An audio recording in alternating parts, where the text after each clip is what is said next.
আমরা দ্বীনের কথা বলি, আমরা দ্বীনের বিজয়ের কথা বলি, আমরা দ্বীনের জন্য কাজের কথা বলি, কিন্তু আমাদের আচার আচরণের ক্ষেত্রে, আমাদের কথার ক্ষেত্রে, আমাদের আখলাকের ক্ষেত্রে নবী সাল্লাল্লাহু আলাইহি ওয়াসাল্লামের সুন্নাহর উপস্থিতি অনেক সময় থাকে না।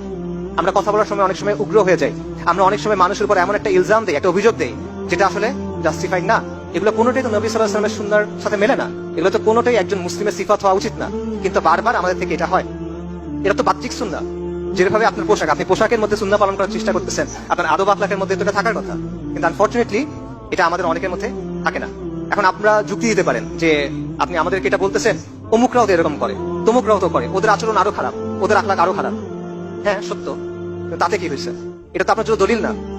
আরেকজনের কাজ দিয়ে তো আপনাকে বিচার করা হবে না। আপনার বিচার হবে আপনার জ্ঞান বুদ্ধি অনুযায়ী, আপনার বিচার হবে আপনার ইলম অনুযায়ী, আপনার বিচার হবে আপনার প্রেক্ষাপট অনুযায়ী। আরেকজন একটা ভুল কাজ করলে এটা তো আপনার ভুল করার জন্য দলিল হয়ে যায় না। এই জবাব কি আপনি আল্লাহ সুবহানাহু ওয়া তাআলাকে দিতে পারবেন? অমুক এটা করছিল তাই আমি এটা করছি?